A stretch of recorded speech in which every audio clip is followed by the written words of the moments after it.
Hello everyone, today we are looking at one of these. As you can appreciate, this is rather heavier than it looks, believe it or not.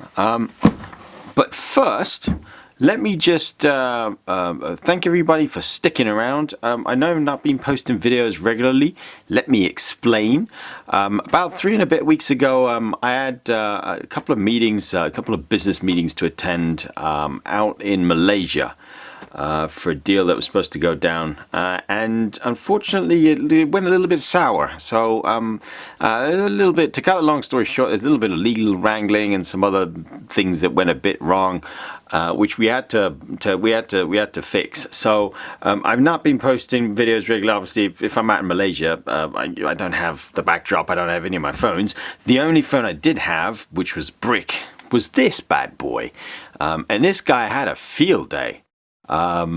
He went all over the place in Kuala Lumpur and all those places. So but yeah, so what I'm going to do, I brought back a couple of goodies, and the first 6 people that are subscribed, that email me their YouTube ID to the usual brick cell phone address, each get one of these posted out to them. First 6 people, no ifs, no buts. This is a memory card wallet type thing. These are brand new. I just picked these up. In fact, I use these myself. These are my own very personal ones. I have a lot of memory cards, obviously, and these are my personal ones. I do use these every single day. Most of these cards are 64 gig, with the exception of, there is one of them that isn't. This one here, this is a 16 gig. You can actually put SIM cards in here as well. Real useful things, these. So I'm giving these away. So one of these goes out to the first 6 people right now that email me with their YouTube ID, just so I can make sure you're subscribed. No ifs, no buts. Anyway, continuing on then. We're going to look at this today. This is another one of these rare British Telecom phones that I don't know the model and make of. For the simple reason that British Telecom were one of these funny companies that when they launched their phones, they gave their phones funny names, like BT Opal and BT Diamond and BT, a whole bunch of other things. I don't actually know the BT name for this one. I don't think this is the Emerald. It could be something else, but this is one of the very early ones. I don't know whether this was launched even before these two here. I got a funny feeling it might have been roughly at the same time, because this is one of this phone is one of the very early phones in my collection. So the leather case, carry case, is optional. I've seen these without the leather case as well. Got a couple of collectors that I emailed for some info about these. There really isn't much info on these at all. This is a kind of handbag type bag phone, I suppose. One of the very few bag phones that existed in the UK back in the day. So let's open this guy up. And right off the bat, you see that it's old school because it ain't even got letters on the keypad. In fact, it's not even got a menu button. It's just got lock function, well, function button. It's got end, store, clear, mute. Oh, sorry, that was recall. This is clear, and send, and up and down, and a power button, obviously. Annoyingly, the charger for this got separated in storage, so I can't actually power this up today to show you guys. I will take it apart though, just to show you. This is the antenna, and you actually undo the antenna by lifting this little notch right here, and it turns like so. That took me quite some time to work out. And this is quite a tough cookie, just because it's so old. In fact, the leather on this is really tough. It's thick stuff. I mean, this was built to last.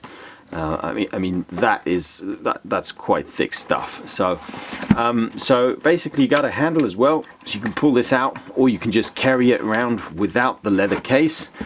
Unfortunately, the phone itself is in real bad shape.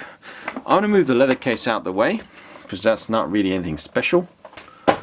So this is the phone. Now this doesn't look that big, but believe you me, this is quite heavy. This is coming up for about 3.5 kilos, and it's, I think, 2.2 pounds to the kilo.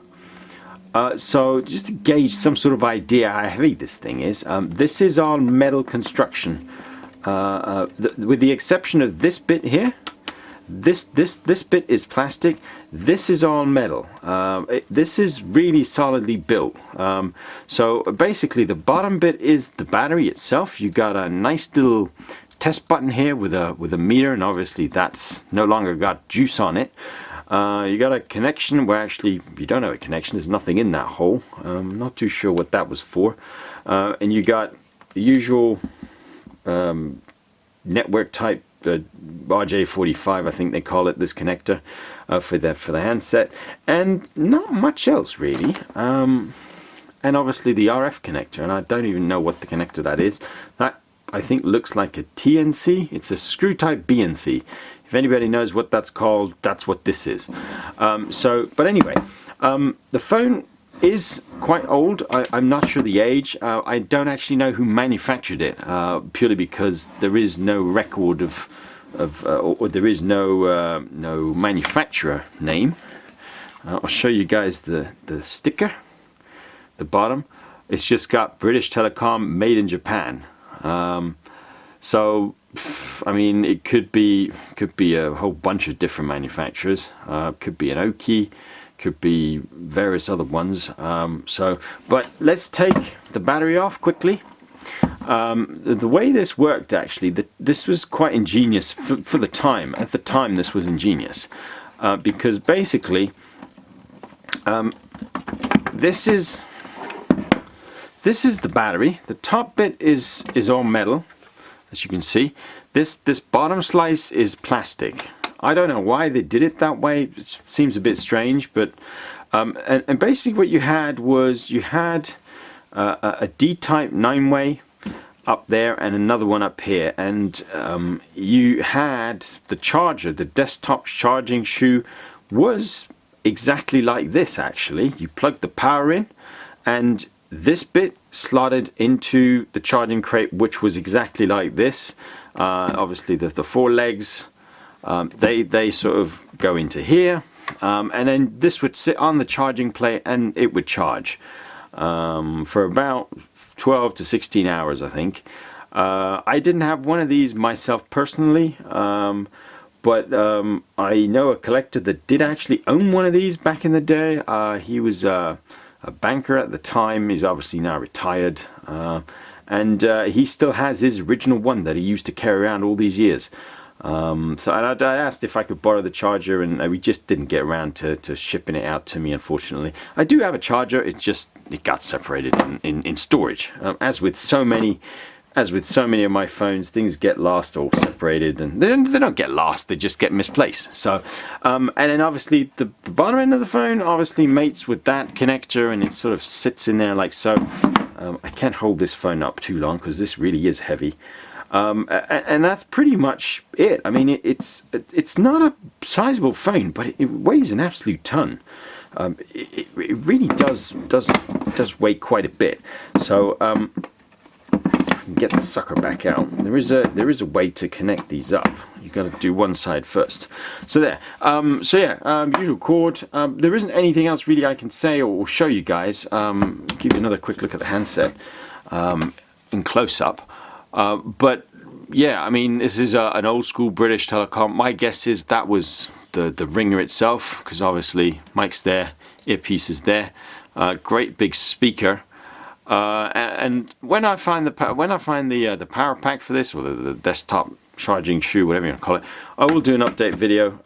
I always say I do, but I do mean I will do it. It's just a case of finding. You got to imagine I have a lot of phones in storage, and it's one of those things, finding it and tallying up which box goes with what. I do know that this is one of the very early phones that I had in my collection, just by that number, 142. That was 42nd phone I ever had in my collection. So I've had this for a number of years. This is definitely one of the very, very early ones when I first started collecting cell phones. Unlike some of the other phones that I retrospectively bought, this was one that I actually bought back in the day. Someone no longer wanted it, and I paid handsomely for it at the time because I was just fascinated by its size. And I didn't have a working cell phone at the time. This was pre me even owning a cell phone. I just thought, you know what, they don't want it, I'll have it. Maybe I can get service on it one day and afford service on it.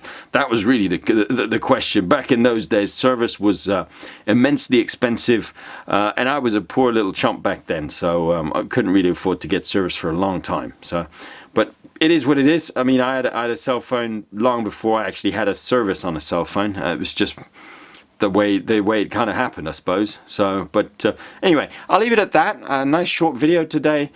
Sorry I can't power this one up, but I will power this up one day when I do correlate the charger with. I have loads of phones in storage, like I said, and it's a case of finding what works with what and piecing it all back together. So if you got any questions or comments, give it a thumbs up. As always, if you haven't subscribed by now, you guys know what to do. And if you're watching this and there's not many views, email me directly and you might stand a chance of winning yourself one of these. I'll pick up the shipping charge. I'll obviously pick up these as well, so you got nothing to lose. All right, I'll see you guys next week. Thanks for sticking around, and as always, thanks for watching.